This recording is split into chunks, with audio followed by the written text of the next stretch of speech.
Today we talk about how can you customize color scale on your Windows app. So we're going to figure out the solution on how you can do that on your app. So you just follow this ways, then it's going to work with you. So all you have to do, so you just go down, you click here in this sign down here.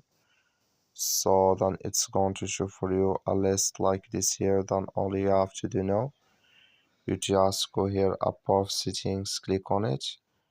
So then it's going to show for you a list like this here. Then all you have to do now, you just go down here, so you keep going down.